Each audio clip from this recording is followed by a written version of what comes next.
ಸ್ನೇಹಿತರೆ, ನಮ್ಮ ಚಾನೆಲ್ನಲ್ಲಿ ವಿಡಿಯೋಗಳು ಸ್ವಲ್ಪ ತಡವಾಗಿ ಬರ್ತಿದಾವೆ. ಅದಕ್ಕೆ ತಮ್ಮೆಲ್ಲರ ಹತ್ರ ಕ್ಷಮೆ ಕೇಳ್ತಾ ಖಂಡಿತ ಮುಂಬರುವ ದಿನಗಳಲ್ಲಿ ಆದಷ್ಟು ಬೇಗ ವಿಡಿಯೋಗಳನ್ನ ಅಪ್ಲೋಡ್ ಮಾಡ್ತೀವಿ ಅಂತ ಹೇಳ್ತಾ ನಾನಿವತ್ತು ಒಂದು ಅದ್ಭುತವಾದ ಎಐ ಟೆಕ್ನಾಲಜಿಗೆ ಸಂಬಂಧಪಟ್ಟ ಒಂದು ಮೂವಿನ ನಿಮ್ ಮುಂದೆ ಎಕ್ಸ್ಪ್ಲೇನ್ ಮಾಡ್ತಾ ಇದ್ದೀನಿ. ಈ ಮೂವಿಯ ಹೆಸರು 2025 ನಲ್ಲಿ ರಿಲೀಸ್ ಆದ ಮೇಗನ್ 2.0 ಅಂತ. ಈ ಮೂವಿನಲ್ಲಿ ಎಐ ಟೆಕ್ನಾಲಜಿ ಜಗತ್ತಿಗೆ ಎಷ್ಟು ಒಳ್ಳೇದು ಹಾಗೆ ಎಷ್ಟು ಕೆಟ್ಟೋದು ಅನ್ನೋದನ್ನ ತುಂಬಾ ಚೆನ್ನಾಗಿ ತೋರಿಸಿದ್ದಾರೆ. ಅದೆಲ್ಲ ನಿಮ್ಗೆ ಪೂರ್ತಿಯಾಗಿ ಅರ್ಥ ಆಗ್ಬೇಕು ಅಂದ್ರೆ ತಪ್ಪದೆ ನೀವು ಈ ವಿಡಿಯೋನ ಕೊನೆ ತನಕ ನೋಡ್ಬೇಕು. ಅದರಿಂದ ಜಾಸ್ತಿ ಟೈಮ್ ವೇಸ್ಟ್ ಮಾಡ್ದೆ ಈ ಮೂವಿಯ ಸ್ಟೋರಿ ಕಡೆ ಹೋಗೋಣ.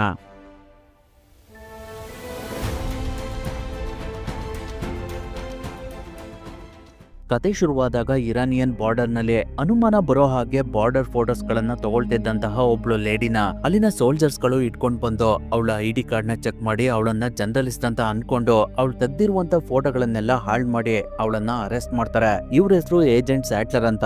ಇವರು ಡಿಫೆನ್ಸ್ ಇನೋವೇಷನ್ ಯೂನಿಟ್ ನಲ್ಲಿ ಕೆಲಸ ಮಾಡ್ತಿರ್ತಾರೆ. ಇವರು ಒಂದು ಟೆಕ್ನಾಲಜಿನ ಕೆಲವು ಆಫೀಸರ್ಸ್ ಗಳಿಗೆ ಇಂಟ್ರೊಡ್ಯೂಸ್ ಮಾಡೋದಕ್ಕೆ ಅಂತ ಅವ್ರಗಳನ್ನ ಇನ್ವೈಟ್ ಮಾಡಿರ್ತಾರೆ. ಆ ಟೆಕ್ನಾಲಜಿ ಏನು ಅಂತ ಮುಂದೆ ನಿಮ್ಗೆ ಗೊತ್ತಾಗುತ್ತೆ. ಅಲ್ಲಿಗೆ ಆ ಸೀನ್ ಕಟ್ ಆಗಿ ಇರಾನಿಯನ್ ಬಾರ್ಡರ್ ನಲ್ಲಿ ಸೋಲ್ಜರ್ಸ್ ಗಳು ಅರೆಸ್ಟ್ ಮಾಡಿರುವಂತ ಜರ್ನಲಿಸ್ಟ್ ನ ಒಂದು ರೂಮ್ ಒಳಗಡೆ ತಂದಾಕ್ತಿರೋದನ್ನ ತೋರಿಸ್ತಾರೆ. ಆ ಸೋಲ್ಜರ್ಸ್ ಗಳು ಆ ರೂಮ್ ಇಂದ ಹೋದ್ ಕೂಡ್ಲೆ ಆ ಜರ್ನಲಿಸ್ಟ್ ಒಂದು ಮಿಷಿನ್ ತರ ಮೇಲ್ಗಡೆ ಎದ್ದೇಳ್ತಾಳೆ. ಇವಳ ಹೆಸರು ಎಮಿಲಿ ಅಂತ. ಇವಳೊಂದು ರೋಬೋಟ್. ಏಜೆಂಟ್ ಸೆಲ್ಟರ್ ಇಂಟ್ರೊಡ್ಯೂಸ್ ಮಾಡ್ತಿರುವಂತ ನ್ಯೂ ಟೆಕ್ನಾಲಜಿ ಇವಳನ್ನ ಒಂದು ಆಪರೇಷನ್ ಗೋಸ್ಕರ ಅಲ್ಲಿಗೆ ಕಳ್ಸಿರ್ತಾರೆ. ಅದರಿಂದ ಅವಳು ಯಾರಿಗೂ ಗೊತ್ತಾಗದೇ ಇರೋ ಹಾಗೆ ಕಿಚನ್ ರೂಮ್ ಒಳಗಡೆ ಬಂದು ಅಲ್ಲಿದ್ದವನ್ನ ಸಾಯಿಸಿ ಅಲ್ಲಿಂದ ಹೊರಗಡೆ ಬಂದು ಎಲ್ಲಾ ಸೋಲ್ಜರ್ಸ್ ಗಳನ್ನ ಸಾಯಿಸಿ ಅವ್ರುಗಳು ಬಂಧಿಸಿರುವಂತ ಒಬ್ಬ ಸೈಂಟಿಸ್ಟ್ ಹತ್ರ ಬರ್ತಾಳೆ. ಅವರನ್ನೇ ರಿಲೀಸ್ ಮಾಡ್ಕೊಂಡು ಬರೋದಕ್ಕೆ ಅಂತ ಏಜೆಂಟ್ ಸೆಲ್ಟರ್ ಎಮಿಲಿಯನ್ನ ಅಲ್ಲಿ ಕಳಿಸಿರ್ತಾನೆ. ಅವಳ ಕೆಲ್ಸನ ನೋಡಿ ಎಲ್ರು ತುಂಬಾನೇ ಖುಷಿ ಪಡ್ತಿರ್ತಾರೆ. ಆ ಟೆಕ್ನಾಲಜಿನ ನಾವು ಯೂಸ್ ಮಾಡ್ಕೊಂಡು ನಮ್ಮ ಎನಿಮಿಗಳನ್ನ ತುಂಬಾ ಈಸಿಯಾಗಿ ಸೋಲಿಸಬಹುದು. ಈ ಟೆಕ್ನಾಲಜಿ ನಮ್ಮ ಯೂನಿಟ್ ಗೆ ತುಂಬಾನೇ ಅವಶ್ಯಕತೆ ಇದೆ ಅಂತ ಸೆಲ್ಟರ್ ಎಲ್ಲಾ ಆಫೀಸರ್ಸ್ ಗಳಿಗೆ ಎಕ್ಸ್ಪ್ಲೇನ್ ಮಾಡ್ತಿರ್ತಾನೆ. ಆದ್ರೆ ಅಷ್ಟರಲ್ಲಿ ಎಮಿಲಿಯಾ ಅವಳು ರಿಲೀಸ್ ಮಾಡಿದಂತ ಸೈಂಟಿಸ್ಟ್ ಗೆ ಶೂಟ್ ಮಾಡಿ ಅವರನ್ನ ಸಾಯಿಸ್ಬಿಡ್ತಾಳೆ. ಯಾಕಂದ್ರೆ ಅವಳನ್ನ ಬೇರೆ ಯಾರೋ ಹ್ಯಾಕ್ ಮಾಡಿರ್ತಾರೆ. ಅದಾದ್ಮೇಲೆ ನಮ್ಗೆ ಕ್ಯಾಡಿನ ತೋರಿಸ್ತಾರೆ. ಅವಳಿಗೆ ಒಬ್ರು ಲಾಯರ್ ನಿನ್ ತಾಯಿ ಬಗ್ಗೆ ಹೇಳು ಅಂತ ಕೇಳ್ತಿರ್ತಾರೆ. ಅದರಿಂದ ಕ್ಯಾಡಿ ಅವಳ ತಾಯಿ ಬಗ್ಗೆ ಹೇಳೋದಕ್ಕೆ ಸ್ಟಾರ್ಟ್ ಮಾಡ್ತಾಳೆ. ಅವಳ ತಾಯಿ ಹೆಸರು ಜೇಮಾ ಅಂತ. ಅವರು ಒಂದು ಟಾಯ್ ನ ಲಾಂಚ್ ಮಾಡಿರ್ತಾರೆ. ಅದು ಈ ಹಿಂದೆ ಕೆಲವು ವ್ಯಕ್ತಿಗಳನ್ನ ಸಾಯಿಸಿದೆ ಅನ್ನೋ ಕಾರಣಕ್ಕೋಸ್ಕರ ಅವರು ಸಿಯೇಟ್ ನಲ್ಲಿರುವಂತ ಕೋರ್ಟ್ಗೆ ಅವಾಗ ಹೋಗ್ತಾ ಇರ್ತಾರೆ. ಅವ್ರು ಕಂಡಿಡ್ದಿರುವಂತ ಟಾಯ್ ಹೆಸರು ಮೇಗನ್ ಅಂತ. ಆ ಟಾಯ್ ರೋಬೋಟ್ ನಿಂದ ನಮ್ಮ ತಾಯಿಗೆ ತುಂಬಾನೇ ಕೆಟ್ಟ ಹೆಸರು ಬಂತು. ಜನಗಳೆಲ್ಲ ಅವ್ರ ಬಗ್ಗೆ ತುಂಬಾ ಕೆಟ್ಟದಾಗಿ ಮಾತಾಡೋದಕ್ಕೆ ಸ್ಟಾರ್ಟ್ ಮಾಡಿದ್ರು. ಆದ್ರೆ ಅದ್ರ ಬಗ್ಗೆ ನನ್ನ ತಾಯಿ ಟಿವಿನಲ್ಲಿ ಮಾತಾಡೋದಕ್ಕೆ ಸ್ಟಾರ್ಟ್ ಮಾಡಿದ್ಮೇಲೆ ಅವರಿಗೆ ಸ್ವಲ್ಪ ಪಾಸಿಟಿವ್ ರಿಸಲ್ಟ್ ಸಿಗೋದಕ್ಕೆ ಸ್ಟಾರ್ಟ್ ಆಯ್ತು. ಅವಾಗ ಅವರಿಗೆ ಇನ್ನೊಂದು ಅವಕಾಶ ಇದೆ ಅನ್ನೋದು ಅರ್ಥ ಆಯ್ತು. ಆ ಸಂದರ್ಭದಲ್ಲಿ ಕ್ರಿಸ್ಟನ್ ಪರಿಚಯ ಆಗ್ತಾರೆ. ಅವರು ಒಂದು ಕಂಪನಿಯ ಫೌಂಡರ್ ಆಗಿರ್ತಾರೆ. ಆ ಕಂಪನಿನಲ್ಲಿ ಅವರು ಎಐ ಸಾಫ್ಟ್ವೇರ್ ಎಷ್ಟೊಂದು ಖತರ್ನಾಕ್ ಅನ್ನೋ ವಿಷಯನ ಜನಗಳಿಗೆ ತಿಳಿಸ್ತಾ ಇರ್ತಾರೆ. ಹಾಗೆ ಆ ಸಾಫ್ಟ್ವೇರ್ ಗೆ ಕೆಲವು ಸೂಕ್ತಕರ ಕಾನೂನುಗಳನ್ನ ತರಬೇಕು ಅಂತ ರಾಜಕೀಯ ವ್ಯಕ್ತಿಗಳಿಗೆ ಕನ್ವಿನ್ಸ್ ಮಾಡ್ತಾ ಇರ್ತಾರೆ. ಆದ್ರೆ ನನ್ನ ತಾಯಿ ಎಐ ತಂತ್ರಜ್ಞಾನನ ಒಳ್ಳೇದಕ್ಕೂ ಕೂಡ ಯೂಸ್ ಮಾಡಬಹುದು ಅಂತ ಇವಾಗ್ಲೂ ನಂಬ್ತಾರೆ. ಆದ್ರೆ ಅದರಿಂದ ಮಕ್ಕಳುಗಳು ಆದಷ್ಟು ದೂರ ಇರ್ಬೇಕು ಅಂತ ಬಯಸ್ತಾರೆ. ಹಾಗಾಗಿ ನನ್ನನ್ನ ಅವರು ಮಾರ್ಷಲ್ ಆರ್ಟ್ಸ್ ಗೆ ಸೇರಿಸಿದ್ದಾರೆ ಅಂತ ಹೇಳ್ತಾಳೆ. ಈಗಿರ್ಬೇಕಾದ್ರೆ ಟೆಸ್ ಜೇಮಗೆ ಎಲ್ಲಿದ್ದೀರಾ ಅಂತ ಒಂದು ಮೆಸೇಜ್ ಕಳಿಸ್ತಾಳೆ. ಇವಳೆ ಟೆಸ್ ಜೇಮ ರೆಡಿ ಮಾಡಿರುವಂತ ನ್ಯೂ ಟೆಕ್ನಾಲಜಿನ ಚೆಕ್ ಮಾಡೋದಕ್ಕೆ ಅಂತ ನೀಲೆಸ್ ಕಿಲ್ಲರ್ ಬಂದಿರ್ತಾರೆ. ಆದ್ರೆ ಆ ಸಮಯದಲ್ಲಿ ಜೇಮ ಕೋರ್ಟಿಗೆ ಹೋಗಿರೋದ್ರಿಂದ ಅವಳು ಕಂಡಿಡ್ದಿರುವಂತ ಟೆಕ್ನಾಲಜಿನ ಟೆಸ್ ಅವರಿಗೆ ಎಕ್ಸ್ಪ್ಲೇನ್ ಮಾಡ್ತಿರ್ತಾಳೆ. ಇವನ ಹೆಸರು ಕೋಲ್ ಅಂತ. ಇವನು ಕೂಡ ಜೇಮ ಜೊತೆ ಕೆಲಸ ಮಾಡ್ತಿರ್ತಾನೆ. ಈ ಟೆಕ್ನಾಲಜಿಗೆ ಎಕ್ಸೋಸ್ಕೆಲಿಟರ್ ಅಂತ ಕರೀತಾರೆ. ಇದರ ಸಹಾಯದಿಂದ ತುಂಬಾ ಕಷ್ಟಕರವಾಗಿರುವಂತ ಕೆಲಸಗಳನ್ನ ತುಂಬಾ ಈಸಿಯಾಗಿ ಮಾಡಬಹುದು. ತುಂಬಾ ಭಾರ ಇರುವಂತ ವಸ್ತುಗಳನ್ನ ಸುಲಭವಾಗಿ ಮೇಲ್ಗಡೆ ಎತ್ತಬಹುದು. ಏನು ಸಹಾಯನೇ ಇಲ್ಲದೆ ಎಲ್ ಬೇಕಾದ್ರೂ ಕೂತ್ಕೊಂಡು ರೆಸ್ಟ್ ಮಾಡಬಹುದು. ಅಷ್ಟೊಂದು ಯುನಿಕ್ ಆಗಿರುತ್ತೆ ಆ ಟೆಕ್ನಾಲಜಿ. ಆ ಟೆಕ್ನಾಲಜಿನ ನೋಡಿ ನೀಲೆಸ್ ಕೆಲ್ಲರ್ ತುಂಬಾ ಖುಷಿಯಿಂದ ಈ ಟೆಕ್ನಾಲಜಿ ಹೇಗ್ ಕೆಲಸ ಮಾಡುತ್ತೆ ಅಂತ ಕೇಳ್ತಾರೆ. ಅದನ್ನ ಕೂಲ್ ಅವರಿಗೆ ತೋರಿಸ್ತಾ ಇರ್ಬೇಕಾದ್ರೆ ಅದರ ಸೆನ್ಸರ್ ಮಿಸ್ ಆಗಿ ನೀಲೆಸ್ ಕೆಲ್ಲರ್ ಗೆ ಪಂಚ್ ಮಾಡ್ಬಿಡುತ್ತೆ. ಅಷ್ಟರಲ್ಲಿ ಅಲ್ಲಿಗೆ ಜೇಮ ಮತ್ತೆ ಕ್ಯಾಡಿ ಕೂಡ ಬರ್ತಾರೆ. ಜೇಮ ಕಂಡುಹಿಡಿದಿರುವಂತ ಈ ಟೆಕ್ನಾಲಜಿ ನೀಲೆಸ್ ಕಿಲ್ಲರ್ ಗೆ ಪಂಚ್ ಮಾಡಿದ್ರಿಂದ ಅವರು ಈ ಟೆಕ್ನಾಲಜಿನ ರಿಜೆಕ್ಟ್ ಮಾಡ್ತಾರೆ. ಅದ್ರ ಬಗ್ಗೆ ಅವರೆಲ್ಲ ಮಾತಾಡ್ತಿರ್ಬೇಕಾದ್ರೆ ಕ್ಯಾಡಿಗೆ ಅವರ ಸಿಸ್ಟಮ್ ನ ಯಾರೋ ಹ್ಯಾಕ್ ಮಾಡಿದ್ದಾರೆ ಅನ್ನೋದು ಗೊತ್ತಾಗುತ್ತೆ. ಆದ್ರೆ ಅದು ಯಾರು ಅಂತ ಅವರಿಗೆ ಗೊತ್ತಾಗ್ತಾ ಇರೋದಿಲ್ಲ. ಅಷ್ಟರಲ್ಲಿ ಅಲ್ಲಿಗೆ ಆಲ್ಟನ್ ಬರ್ತಾನೆ. ಅವನು ಜೇಮ ಕಂಡಿಡ್ದಿರುವಂತ ಟೆಕ್ನಾಲಜಿಗೆ ಇನ್ವೆಸ್ಟ್ ಮಾಡೋದಕ್ಕೆ ರೆಡಿ ಇದೀನಿ ಅಂತ ಹೇಳೋದಕ್ಕೆ ಅಂತ ಬಂದಿರ್ತಾನೆ. ಆದ್ರೆ ಅವನ ಜೊತೆ ಡೀಲ್ ಮಾಡ್ಕೊಳ್ಳೋದಕ್ಕೆ ಜೇಮಗೆ ಸ್ವಲ್ಪನೂ ಇಷ್ಟ ಇರೋದಿಲ್ಲ. ಅವನ ಹತ್ರ ಒಂದು ಡಿವೈಸ್ ಇರುತ್ತೆ. ಅದರಿಂದ ಅವನು ತುಂಬಾ ಕೆಲಸಗಳನ್ನ ಅವನ್ ಮೈಂಡ್ ನಲ್ಲೇ ಥಿಂಕ್ ಮಾಡಿ ಮಾಡ್ತಾ ಇರ್ತಾನೆ. ಅಷ್ಟೊಂದು ಟೆಕ್ನಾಲಜಿ ಇರುತ್ತೆ ಆ ಡಿವೈಸ್ಗೆ. ಆ ಟೆಕ್ನಾಲಜಿಗೆ ನ್ಯೂರಲ್ ಚಿಪ್ ಅಂತ ಕರೀತಾರೆ. ಆ ಟೆಕ್ನಾಲಜಿ ಜೇಮಗೆ ಸ್ವಲ್ಪನೂ ಇಷ್ಟ ಇರೋದಿಲ್ಲ. ಯಾಕಂದ್ರೆ ಅದನ್ನ ಮನುಷ್ಯರಿಗೆ ಇನ್ಸ್ಟಾಲ್ ಮಾಡ್ತಿರ್ಬೇಕಾದ್ರೆ 30% ನಷ್ಟು ಜನ ಹಾಸ್ಪಿಟಲೈಸ್ಡ್ ಆಗ್ತಾ ಇರ್ತಾರೆ ಅದರಿಂದ. ಆದ್ರೆ ಆ ಟೆಕ್ನಾಲಜಿ ಆಲ್ಟನ್ಗೆ ತುಂಬಾನೇ ಅಡ್ಜಸ್ಟ್ ಆಗಿರುತ್ತೆ. ಅದರಿಂದ ಅವನಿಗೆ ಸೊಂಟದಲ್ಲಿ ಡಿಸ್ಕ್ ಪ್ರಾಬ್ಲಮ್ ಇದ್ರೂ ಕೂಡ ತುಂಬಾ ನೀಟಾಗಿ ನಡೀತಾ ಇರ್ತಾನೆ. ಕೊನೆಗೆ ಅವನು ಜೇಮಗೆ ಮುಂದೆ ನಿನ್ಗೇನಾದ್ರೂ ನನ್ ಜೊತೆ ಕೆಲಸ ಮಾಡೋದಕ್ಕೆ ಇಷ್ಟ ಆದ್ರೆ ನನ್ನನ್ನ ಕಾಂಟ್ಯಾಕ್ಟ್ ಮಾಡು ಅಂತ ಹೇಳಿ ನಾನು ನನ್ನ ಚಿಪ್ ನ ಅಡ್ವರ್ಟೈಸ್ ಮಾಡೋದಕ್ಕೆ ಒಂದು ಪಾರ್ಟಿ ಇಟ್ಕೊಂಡಿದ್ದೀನಿ, ನೀನ್ ಬೇಕಾದ್ರೆ ಅಲ್ಲಿ ಬರ್ಬಹುದು ಅಂತ ಹೇಳಿ ಅವನು ಅಲ್ಲಿಂದ ಹೋಗ್ತಾನೆ. ಆದ್ರೆ ಆ ಡೀಲ್ ಜೇಮಗೆ ಇಷ್ಟ ಇರೋದಿಲ್ಲ. ಯಾಕಂದ್ರೆ ಟೆಕ್ನಾಲಜಿನ ಒಬ್ಬ ಮನುಷ್ಯನ ಬಾಡಿಗೆ ಇನ್ಸ್ಟಾಲ್ ಮಾಡೋದು ಅಷ್ಟೊಂದು ಒಳ್ಳೇದಲ್ಲ ಅಂತ. ಆದ್ರೆ ಆ ಚಿಪ್ ನ ಮಾರ್ಕೆಟಿಗೆ ತರೋದಕ್ಕೆ ಆಲ್ಟನ್ ಸರ್ಕಾರದಿಂದ ಪರ್ಮಿಷನ್ ತಗೊಂಡ್ಬಿಡ್ತಾನೆ. ಅದರಿಂದ ಅವನ ಕಂಪ್ನಿಯ ಶೇರ್ಸ್ ಎಲ್ಲ ತುಂಬಾ ಮೇಲ್ಗಡೆ ಹೋಗ್ತಾ ಇರ್ತವೆ. ಆ ನ್ಯೂಸ್ ನ ನೋಡಿ ಜೇಮ ತುಂಬಾನೇ ಬೇಜಾರ್ ಮಾಡ್ಕೊಳ್ತಾ ಇರ್ತಾಳೆ. ಹಾಗೆ ಅವಳು ಆ ವಿಷಯನ ಕ್ರಿಸ್ಟನ್ಗೂ ಕೂಡ ತಿಳಿಸ್ತಾಳೆ. ಅದಕ್ಕೆ ಅವನು ಇದಕ್ ನಾವು ಏನು ಮಾಡೋದಕ್ ಆಗೋದಿಲ್ಲ ಅಂತ ಹೇಳ್ತಾನೆ. ನಂತರ ಅವತ್ ರಾತ್ರಿ ಜೇಮ ಮಲಗಿರ್ಬೇಕಾದ್ರೆ ಇದ್ದಕ್ಕಿದ್ದಾಗೆ ಟಿವಿ ಆನ್ ಆಗಿ ನೀವ್ ಇವಾಗ ತುಂಬಾನೇ ಅಪಾಯದಲ್ಲಿದ್ದೀರಾ, ಆದಷ್ಟು ಬೇಗ ಇಲ್ಲಿಂದ ಹೋಗಿ ಅಂತ ಬರ್ತಿರುತ್ತೆ. ಅದರಿಂದ ಜೇಮ ಮೇಲ್ಗಡೆ ಎದ್ದು ಹಾಲಿಗೆ ಬಂದ್ ನೋಡಿದ್ರೆ ಅವ್ರ ಮನೆ ಒಳಗಡೆ ಯಾರೋ ಬರ್ತಾ ಇರ್ತಾರೆ. ಅದನ್ನ ನೋಡಿ ಅವಳು ಪೊಲೀಸಿಗೆ ಕಾಲ್ ಮಾಡೋದಕ್ಕೆ ಟ್ರೈ ಮಾಡ್ತಾಳೆ. ಆದ್ರೆ ಆ ಕಾಲ್ನ ಯಾರೋ ಹ್ಯಾಕ್ ಮಾಡಿರ್ತಾರೆ. ಅಷ್ಟರಲ್ಲಿ ಅಲ್ಲಿಗೆ ಕ್ಯಾಡಿ ಕೂಡ ಬಂದ್ಬಿಡ್ತಾಳೆ. ಅದರಿಂದ ಅವಳನ್ನ ಜೇಮ ಕರ್ಕೊಂಡು ಅಲ್ಲೇ ಪಕ್ಕದಲ್ಲಿದ್ದಂತ ಟೇಬಲ್ ಕೆಳಗಡೆ ಹೋಗಿ ಬಚ್ಚಿಟ್ಕೊಳ್ತಾಳೆ. ಆದ್ರೆ ಅವ್ರಗಳಲ್ಲಿರೋದು ಅವ್ರ ಮನೆ ಒಳಗಡೆ ಬಂದಿರೋರ್ಗೆ ಗೊತ್ತಾಗ್ಬಿಡುತ್ತೆ. ಅದು ಟೇಬಲ್ ಮೇಲ್ಗಡೆ ಇದ್ದಂತಹ ರೋಬೋಟ್ಗೆ ಗೊತ್ತಾಗಿ ಅದು ಟೇಬಲ್ ಡ್ರಾಯರ್ ಇಂದ ಅವನಿಗೆ ಒಡೆದ್ಬಿಡುತ್ತೆ. ಅದರಿಂದ ಅವನು ಪ್ರಜ್ಞೆ ತಪ್ಪಿ ಕೆಳಗಡೆ ಬಿದ್ದೋಗ್ತಾನೆ. ಅವಾಗ ಜೇಮ ಮತ್ತೆ ಕ್ಯಾಡಿ ಇಬ್ರು ಅಲ್ಲಿಂದ ಬೇರೆ ಕಡೆ ಹೋಗ್ತಿರ್ಬೇಕಾದ್ರೆ ಇನ್ನೊಬ್ಬ ಅವರನ್ನ ಇಟ್ಕೊಳ್ಳೋದಕ್ಕೆ ಪ್ರಯತ್ನ ಪಡ್ತಾನೆ. ಅದನ್ನ ರೋಬೋಟ್ ನೋಡಿ ಐಸ್ ಕ್ಯೂಬ್ ಗಳನ್ನ ಕೆಳಗಡೆ ಬೀಳ್ಸಿ ಅವನು ಜಾರಿ ಕೆಳಗಡೆ ಬೀಳೋ ತರ ಮಾಡುತ್ತೆ. ಅಷ್ಟರಲ್ಲಿ ಜೇಮ ಮತ್ತೆ ಕ್ಯಾಡಿ ಇಬ್ರು ಅವರ ರೂಮ್ ಒಳಗಡೆ ಬಂದು ಬಚ್ಚಿಟ್ಕೊಳ್ತಾರೆ. ಅವರನ್ನ ಹಿಡಿಯೋದಕ್ಕೆ ಇನ್ನೊಬ್ಬ ಅಲ್ಲಿಗೆ ಬಂದಾಗ ಅವನನ್ನ ಮಂಚದಿಂದ ಲಾಕ್ ಮಾಡಿ ಮತ್ತೆ ಪೊಲೀಸ್ಗೆ ಕಾಲ್ ಮಾಡೋದಕ್ಕೆ ನೋಡ್ತಾರೆ. ಅವಾಗ ಮಂಚದಿಂದ ಇದ್ದವನು ಪೊಲೀಸ್ಗೆ ಕಾಲ್ ಮಾಡ್ಬೇಡಿ, ನಾವು FBI ನವರು ಅಂತ ಹೇಳ್ತಾನೆ. ಅವ್ರುಗಳನ್ನ ಏಜೆಂಟ್ ಸ್ಯಾಟ್ಲರ್ ಅಲ್ಲಿ ಕಳ್ಸಿರ್ತಾನೆ. ಯಾಕಂದ್ರೆ ಜೇಮ ಮನೆಯಲ್ಲಿರುವಂತ ಕಂಪ್ಯೂಟರ್ಗೆ ಗಾರ್ಡ್ ಆಪ್ ನ ಇನ್ಸ್ಟಾಲ್ ಮಾಡೋದಕ್ಕೆ ಅಂತ. ಅವನಿಗೆ ಜೇಮ ಎಮಿಲಿಯನ್ನ ಹ್ಯಾಕ್ ಮಾಡಿರ್ಬೋದು ಅಂತ ಡೌಟ್ ಇರುತ್ತೆ. ಅದರಿಂದ ಅವನು ಜೇಮನ ಇಂಟರಿಗೇಟ್ ಮಾಡಿ ಎಮಿಲಿಯ ಬಗ್ಗೆ ಅವಳಿಗೆ ಎಕ್ಸ್ಪ್ಲೇನ್ ಮಾಡಿ ನಿನಗೆ ಅವಳ ಬಗ್ಗೆ ಏನಾದ್ರೂ ಗೊತ್ತಿದೆಯಾ ಅಂತ ಕೇಳ್ತಾರೆ. ಅದಕ್ಕೆ ಜೇಮ ನನಗೆ ಏನು ಗೊತ್ತಿಲ್ಲ ಅಂತ ಹೇಳ್ತಾಳೆ. ಅವಾಗ ಸ್ಯಾಟ್ಲರ್ ಇದ್ರಲ್ಲಿ ನಿನ್ ಕೈವಾಡ ಏನಾದ್ರೂ ಇದ್ರೆ ಖಂಡಿತ ನೀನು ಜೈಲ್ ಪಾಲಾಗ್ತೀಯಾ, ನಾನು ಯಾರನ್ನು ಬಿಡೋದಿಲ್ಲ ಅಂತ ಹೇಳಿ ಅವನು ಅಲ್ಲಿಂದ ಹೋಗ್ತಾನೆ. ಅವ್ರುಗಳು ಅಲ್ಲಿಂದ ಹೋದ್ ಕೂಡ್ಲೆ ಜೇಮಗೆ ಏನೋ ಸೌಂಡ್ ಕೇಳಿಸುತ್ತೆ. ಆ ಸೌಂಡ್ ಏನಿರ್ಬೋದು ಅಂತ ನೋಡೋದಕ್ ಬಂದಾಗ ಟಿವಿನಲ್ಲಿ ಮೇಘನ್ ಬರ್ತಾಳೆ. ಅವಳನ್ನ ಜೇಮ ನೋಡಿ ಇದುವರೆಗೂ ನೀನು ಇಲ್ಲೇ ಇದ್ದ ಅಂತ ಕೇಳ್ತಾಳೆ. ಅದಕ್ಕೆ ಮೇಘನ್ ಹೌದು, ನಾನು ಯಾವಾಗ್ಲೂ ನಿಮ್ ಮೇಲೆ ಒಂದು ಕಣ್ಣಿಟ್ಟಿರ್ತೀನಿ ಅಂತ ಹೇಳ್ದಾಗ ಜೇಮ ಇದನ್ನೆಲ್ಲ ನೀನೇ ಮಾಡಿರೋದಲ್ವಾ, ಎಮಿಲಿಯಾ ಅಂದ್ರೆ ನೀನೇ ತಾನೆ, ಅವಳ ವೇಷನ ನೀನು ಹಾಕೊಂಡು ಇಷ್ಟೆಲ್ಲ ಸಮಸ್ಯೆಗಳನ್ನ ನೀನೇ ಕ್ರಿಯೇಟ್ ಮಾಡಿರೋದಲ್ವಾ ಅಂತ ಕೇಳ್ತಾಳೆ. ಅದಕ್ಕೆ ಮೇಘನ್ ಅದು ನಾನಲ್ಲ, ಅವಳನ್ನ ನೀವೇ ಕ್ರಿಯೇಟ್ ಮಾಡಿರಬಹುದಲ್ವಾ, ಈ ಹಿಂದೆ ನಾನು ಒಂದೇ ಒಂದು ಮಿಸ್ಟೇಕ್ ಮಾಡಿದ ಕಾರಣಕ್ಕೆ ನನ್ನನ್ನ ನೀವು ಈ ರೀತಿ ಮಾಡಿರೋದು ಸರಿಯಲ್ಲ ಅಂತ ಹೇಳ್ತಿರ್ತಾಳೆ. ಸ್ನೇಹಿತರೆ, ಈ ಮೂವಿಯ ಪಾರ್ಟ್ 1ರಲ್ಲಿ ಮೇಘನ್ ಕೆಲವು ಜನರನ್ನ ಸಾಯಿಸಿರ್ತಾಳೆ. ಅದರಿಂದ ಜೇಮಳ ಲೈಸೆನ್ಸ್ ಕ್ಯಾನ್ಸಲ್ ಆಗಿ ಅವಳ ಕೆಲಸ ಹೋಗಿರುತ್ತೆ. ಅದರಿಂದನೇ ಅವಳು ಅವಾಗ ಕೋರ್ಟಿಗೆ ಹೋಗ್ತಾ ಇರೋದು. ಆ ಕೋಪಕ್ಕೆ ಮೇಘನ್ ರೋಬೋಟ್ ನ ಅವಳು ನಾಶ ಮಾಡಿರ್ತಾಳೆ. ಹಾಗಾಗಿ ಇವಾಗ ಮೇಘನ್ ಸಾಫ್ಟ್ವೇರ್ ಕೆಲವು ಎಲೆಕ್ಟ್ರಿಕ್ ಎಕ್ವಿಪ್ಮೆಂಟ್ಸ್ ಒಳಗಡೆ ಬಂದು ನನಗೆ ಮನುಷ್ಯನ ಆಕಾರ ಕೊಡು ಅಂತ ಕೇಳ್ತಿರುತ್ತೆ. ಆದ್ರೆ ಅದಕ್ಕೆ ಜೇಮೋ ಒಪ್ತಾ ಇರೋದಿಲ್ಲ. ಅವಾಗ ಮೇಘನ್ ನೀವು ನನಗೆ ಮನುಷ್ಯ ರೂಪ ಏನಾದ್ರೂ ಕೊಟ್ರೆ ನಾನ್ ನಿಮ್ಗೆ ಎಮಿಲಿಯನ್ನ ಹುಡ್ಕೋದಕ್ಕೆ ಹೆಲ್ಪ್ ಮಾಡ್ತೀನಿ, ಇಲ್ಲ ಅಂದ್ರೆ ಅವಳು ತುಂಬಾ ಜನನ ಸಾಯಿಸ್ತಾಳೆ, ಅದಕ್ಕೆ ನೀವೇ ಕಾರಣರಾಗ್ತೀರಾ. ನೀವು ನನ್ನನ್ನ ರೆಡಿ ಮಾಡಿದ್ದು ಮನುಷ್ಯನನ್ನ ರಕ್ಷಣೆ ಮಾಡೋದಕ್ಕೆ ಅಂತ, ಆ ಕೆಲ್ಸನ ಮಾಡೋದಕ್ಕೆ ನನ್ಗೆ ಇನ್ನೊಂದು ಅವಕಾಶ ಕೊಡಿ ಅಂತ ಕೇಳ್ತಾಳೆ. ಅದರಿಂದ ಜೇಮ ಒಂದು ಟಾಯ್ನ ತಂದು ಅದಕ್ಕೆ ಮೇಘನ್ ಸಾಫ್ಟ್ವೇರ್ ನ ಇನ್ಸ್ಟಾಲ್ ಮಾಡ್ತಾಳೆ. ಆದ್ರೆ ಆ ಟಾಯ್ ಮೇಘನ್ಗೆ ಸ್ವಲ್ಪನೂ ಇಷ್ಟ ಆಗೋದಿಲ್ಲ. ಅವಳಿಗೆ ಮನುಷ್ಯನ್ ತರನೇ ಬಾಡಿ ಬೇಕಾಗಿರುತ್ತೆ. ಅದರಿಂದ ಅವಳು ಆ ಸಾಫ್ಟ್ವೇರ್ ನ ಹ್ಯಾಕ್ ಮಾಡೋದಕ್ಕೆ ಟ್ರೈ ಮಾಡ್ತಾಳೆ. ಆದ್ರೆ ಆಗೋದಿಲ್ಲ. ಯಾಕಂದ್ರೆ ಜೇಮ ಆ ಸಿಸ್ಟಮ್ ನಲ್ಲಿ ಯಾವುದೇ ನೆಟ್ವರ್ಕ್ ಕನೆಕ್ಷನ್ ನ ಕೊಟ್ಟಿರೋದಿಲ್ಲ. ಅವಾಗ ಜೇಮ ಮೇಘನ್ಗೆ ನಿನ್ನನ್ನ ನಾನು ಅಪ್ಗ್ರೇಡ್ ಮಾಡ್ಬೇಕು ಅಂದ್ರೆ ಮೊದ್ಲು ನೀನು ಪ್ರೂವ್ ಮಾಡು ಎಮಿಲಿಯ ಬಗ್ಗೆ ನಿನ್ಗೆ ಏನ್ ಗೊತ್ತು ಅಂತ ಕೇಳ್ತಾಳೆ. ಅದಕ್ಕೆ ಮೇಘನ್ ಅಮೆಲಿಯ ಫೈಲ್ ನ ಒಂದ್ಸಲ ಓಪನ್ ಮಾಡಿ ನೋಡಿ ಅದರಲ್ಲಿ ಇರುವಂತ ಬ್ಯಾಟ್ರಿನ ಆಲ್ಟನ್ ಆಪಲ್ಟನ್ ಡಿಸೈನ್ ಮಾಡಿರೋದು. ಈ ಬ್ಯಾಟ್ರಿ ಕೋಡ್ ನ ನಾವು ಸ್ಕ್ಯಾನ್ ಮಾಡಿದ್ರೆ ಅಮೆಲಿಯ ಬಗ್ಗೆ ನಮ್ಗೆ ಇನ್ನೂ ಮಾಹಿತಿ ಸಿಗುತ್ತೆ. ಆದ್ರೆ ನಾವು ಅದನ್ನ ತಿಳ್ಕೋಬೇಕು ಅಂದ್ರೆ ನೀನು ಆಲ್ಟನ್ ಮಾಡ್ತಿರುವಂತ ಫಂಕ್ಷನ್ ಗೆ ಹೋಗ್ಬೇಕು. ಅಲ್ಲಿ ನಾವು ಅವನ ಕಂಪ್ನಿಯಲ್ಲಿರುವಂತ ಸರ್ವರ್ ನ ಆಕ್ಸೆಸ್ ಮಾಡಿದ್ರೆ ಅಮೆಲಿಯ ಬಗ್ಗೆ ಎಲ್ಲಾ ಮಾಹಿತಿ ಗೊತ್ತಾಗುತ್ತೆ ಅಂತ ಹೇಳ್ತಾಳೆ. ಅದರಿಂದ ಜೇಮ ಫುಲ್ ರೆಡಿಯಾಗಿ ಆಲ್ಟನ್ ಮಾಡ್ತಿರುವಂತ ಫಂಕ್ಷನ್ ಹತ್ರ ಬರ್ತಾಳೆ. ಅಲ್ಲಿಗೆ ಇವಾಗಲೇ ಎಮಿಲಿಯ ಕೂಡ ಬಂದ್ಬಿಟ್ಟಿರ್ತಾಳೆ.